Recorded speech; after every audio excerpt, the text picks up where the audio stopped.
दूसरा क्या है? दूसरा है अवरोही। क्या? अवरोही क्रम।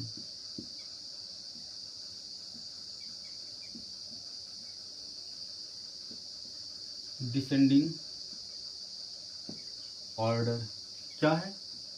डिसेंडिंग ऑर्डर अवरोही क्रम।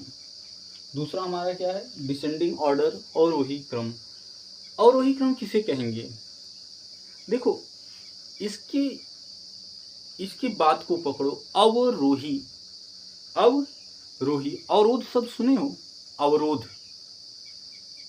सड़क, आप लोग सड़क पे जाते हो, सड़क पे देखते हो ब्रेकर बना हुआ है ना, उसको क्या कहते हैं? उसको अवरोध कहते हैं। आपकी गाड़ी स्पीड में है, ब्रेकर पड़ा तो स्पीड धीमा होगा, फिर तेज होगा। तो आपका ब्रेकर धीमा हुआ, ब्रेकर के कारण आपकी गाड़ी का स्पीड धीमा हुआ। आपकी गाड़ी का स्पीड पहले क्या था?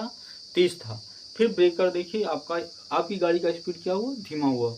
तो यदि तेज से धीमा हो तो क्या है? कौन सा सिंबल है जिससे देख के आप सीधा हो रहे हो? तो ब्रेकर को देख के। उसी तरह से इसमें भी है। अवरोही का मतलब होता है कि बड़े से छोटे में। लिख लेना, इसकी परिभाषा लिख लेना। जब संख्याओं का संयोजन, लिखो, जब संख्याओं को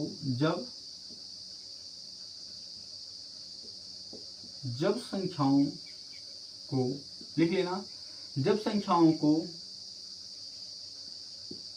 बड़े से छोटे, जब संख्याओं को बड़े से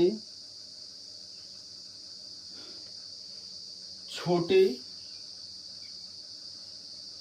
की तरफ लिखा जाए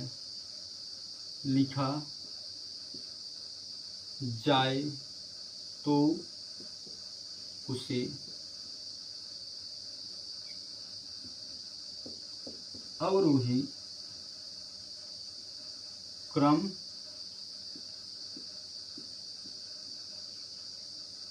क्या कहते हैं? जब संख्या को बड़े से छोटे की तरफ लिखा जाए तो उसे अवरोही क्रम कहते हैं। क्या कहते हैं? अवरोही क्रम कहते हैं। जैसे संख्याओं को बड़े से छोटे में कैसे लिखोगी? जैसे मान लीजिए कि कोई संख्या दी हुई है, एक संख्या दी हुई है, जैसे 5 4 3 2। अगर ऐसे लिखना हुआ तो यह किस क्रम में है? यह अवरोही क्रम में है। 5 बड़ा है, 2 छोटा है। जैसे मान लीजिए 7 8, जैसे मान लीजिए कि लिखा हो 8 7 6 और 5, तो यह किस क्रम में है? यह अवरोही क्रम में है, क्योंकि संख्या को हम बढ़ते हुए से घटते हुए क्रम में लिख रहे हैं। जब हम संख्याओं को बढ़ते हुए से घटते हुए क्रम में लिखते हैं तो उसे हम कौन सा क्रम कहते हैं? उसे हम अवरोही क्रम कहते हैं। तो आरोही और अवरोही क्रम समझ गए। अगर आरोही और अवरोही क्रम समझ गए तो अब हम चलते हैं भिन्नों की तुलना करने। अब आते हैं, हमने क्या क्या पढ़ा? हमने पढ़ा, देखिए, भिन्नों की तुलना से पहले हमने क्या पढ़ा? भिन्न कितने प्रकार के होते हैं, कौन कौन से होते हैं? प्रॉपर भिन्न, इम्प्रॉपर भिन्न, मिक्स भिन्न। इसके बाद हमने पढ़ा आरोही क्रम और अवरोही क्रम।